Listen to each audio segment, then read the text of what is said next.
Girl kidnapped after zombie apocalypse to be taken as slave. Hi everyone. This is Jacobson and this is a short retelling of the third and fourth episodes of the fifth season of the zombie series The Walking Dead.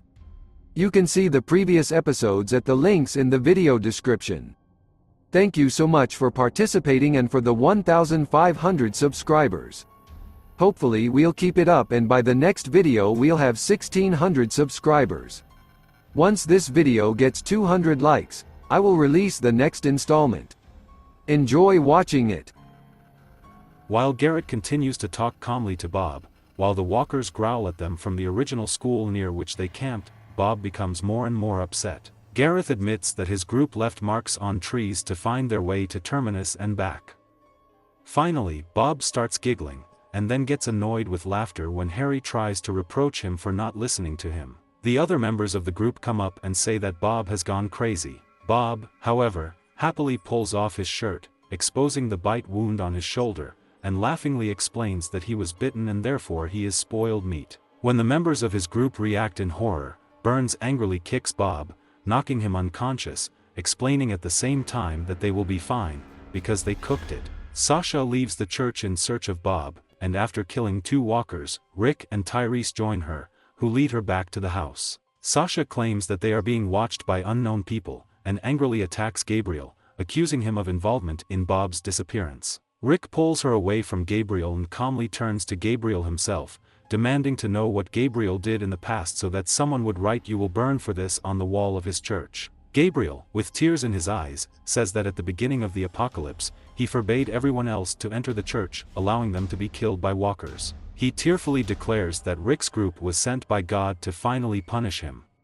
As Rick listens, a faint whistle sounds outside, and Glenn reports that someone has been left lying in the grass. Rick's group rushes to Bob lying in the grass and begins to carry him into the house while the walkers approach. However, the Terminators open fire on them from the trees, and Rick blindly fires all his bullets into the trees. When he turns to go back inside, he discovers the letter written in blood on the side of the church, a sign that they were prisoners there until Gareth decided to kill them. Inside the church, Bob regains consciousness and reveals that Gareth and 5 other survivors of the Terminus are guilty of having no leg.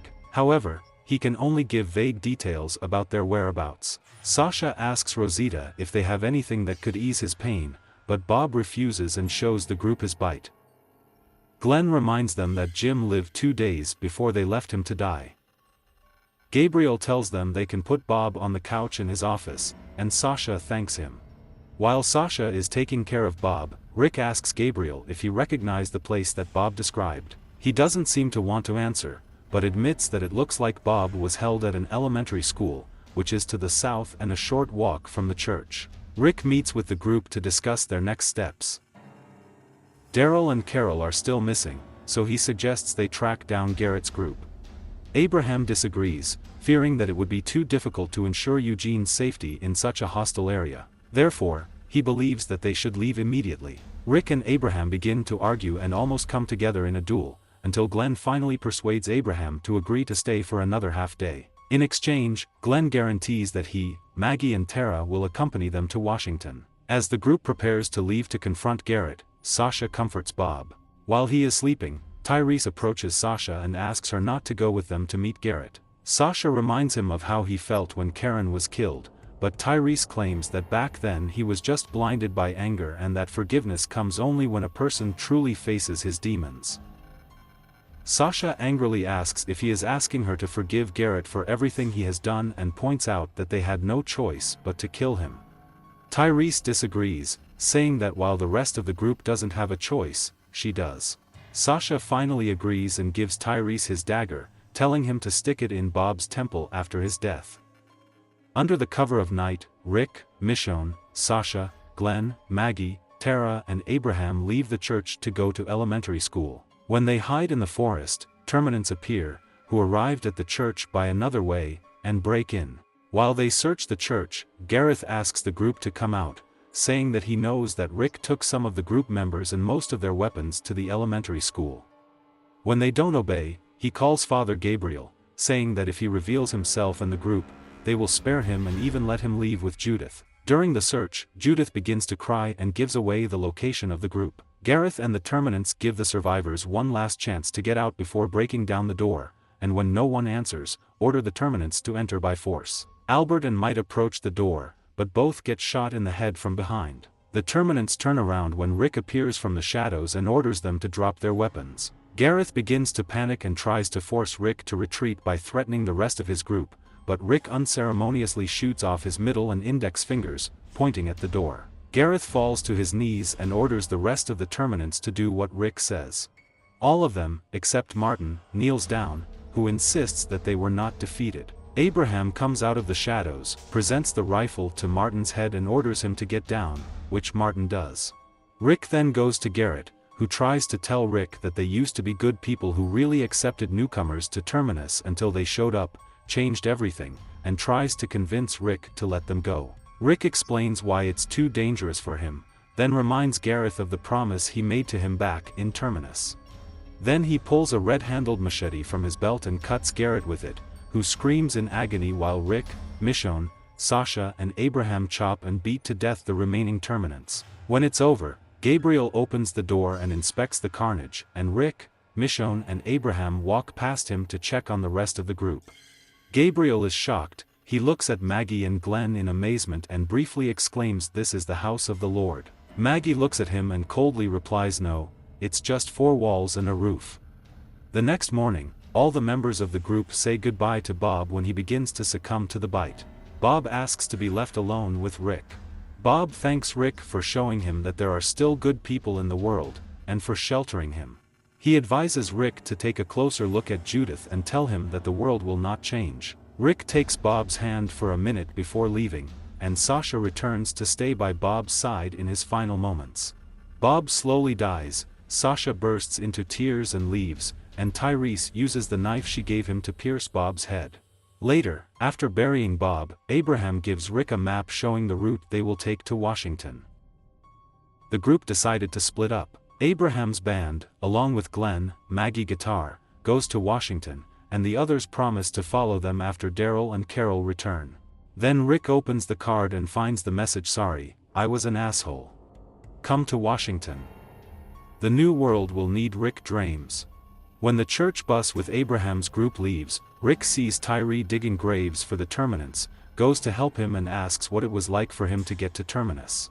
Tyrese answers, "It killed me," after a while and says, "No, it didn't." That night, Michonne sits outside the church and examines her katana, which she found in Martin's backpack. Gabriel sits down on the steps next to her and says that he can't sleep after everything that happened. Michonne tells him that although this feeling never goes away, it weakens over time. They are interrupted by a rustle coming from the forest. Gabriel returns to the church while Michonne goes to look around. As she walks slowly towards the tree line, she sees a few bushes rustle and Daryl appears. Michonne smiles at the sight of Daryl, but the smile disappears when she asks where Carol is. Daryl pauses, looks at her, then looks over his shoulder and tells someone they can go out.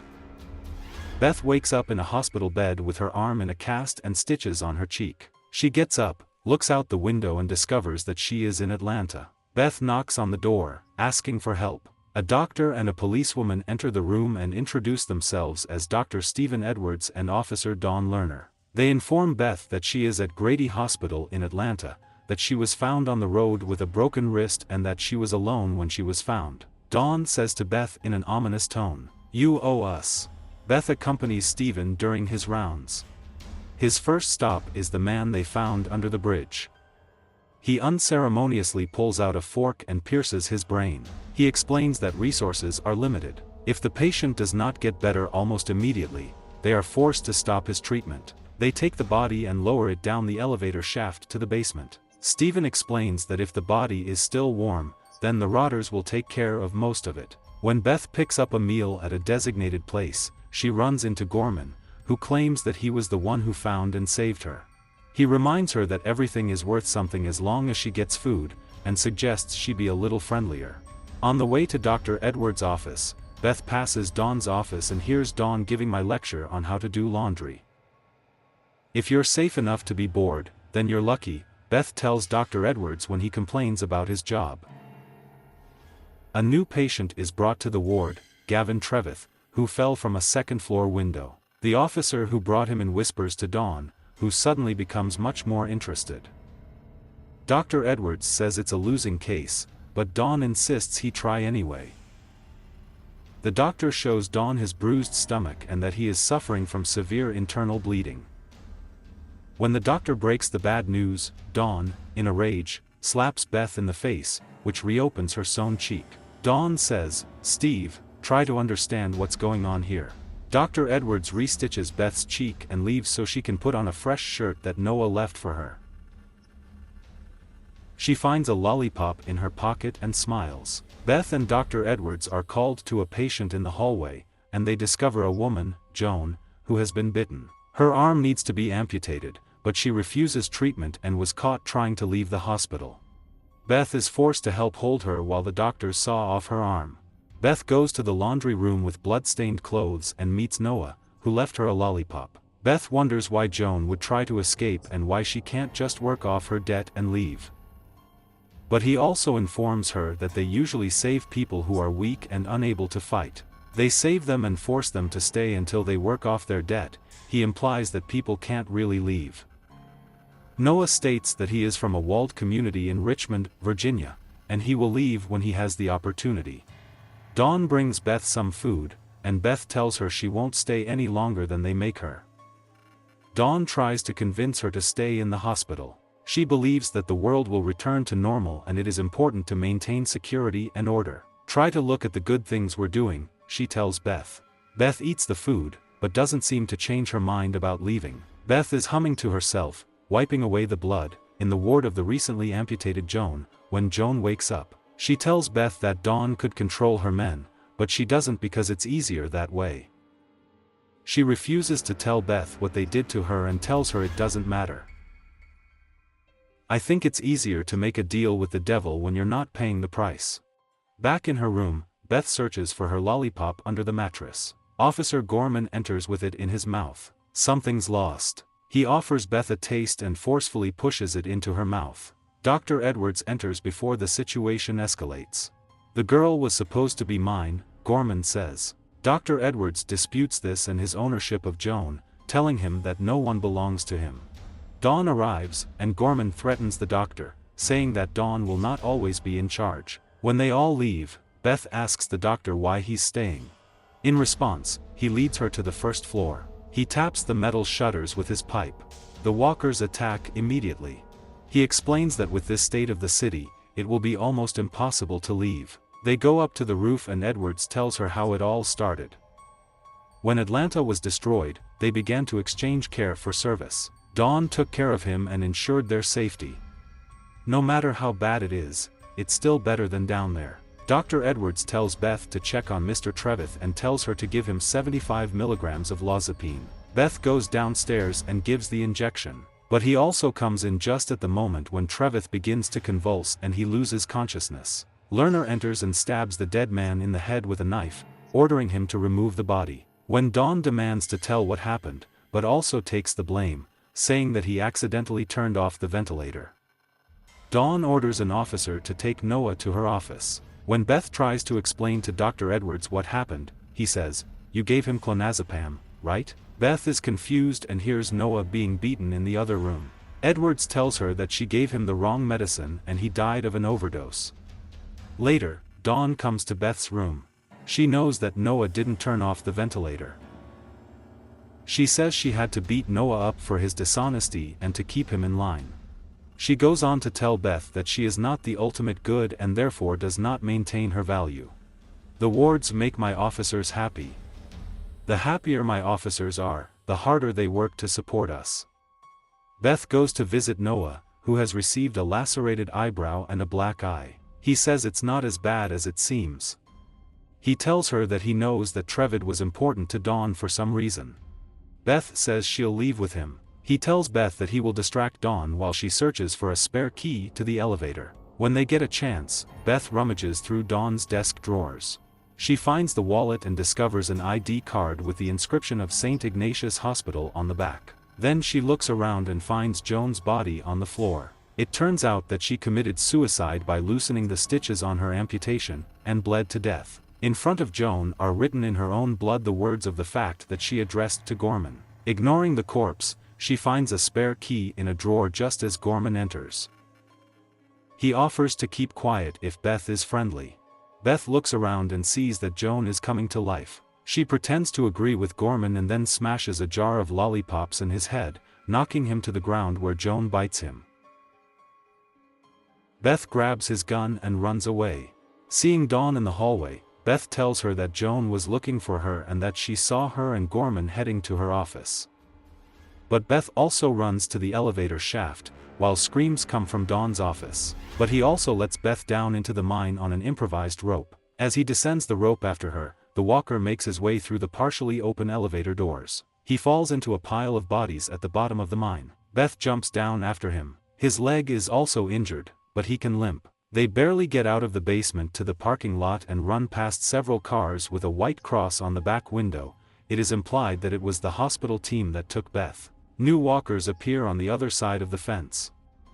They climb through it, and Beth fights the walkers while it and squeezes through the gate on the other side. Beth, slowed down by walkers, is grabbed by Officer O'Donnell. Knocking her to the ground, she sees the window and runs away, and smiles. Dawn dresses Beth in her office, where Gorman's body lies on the floor. Beth claims self-defense. She blames Dawn for letting this happen. Dawn says she has to, but Beth says no one is coming. Dawn looks at the floor and sees a broken photo of her and Hanson, after which she attacks Beth again and knocks her out. Later, Dr. Edwards examines the new stitches on Beth's forehead. When he leaves the room, Beth asks him, "How did you know that Trevitt was a doctor?" Edward pauses, and Beth continues, "That's why you made me give him the wrong drugs, right? Why did you make me kill him? Because if he had survived, there would have been another doctor, and Dolan wouldn't have needed you." Dr. Edwards admits that Trey Weed was a doctor at St. Ignatius Hospital. He says they would have kicked him out or killed him. He claims that when Christ was arrested, Peter denied that he was one of his disciples. He had no choice, they would have crucified him. He leaves the room. Beth picks up a pair of scissors and follows him, very angry, down the hallway. She clearly intends to harm him. She only stops when she sees Carol unconscious and on a stretcher.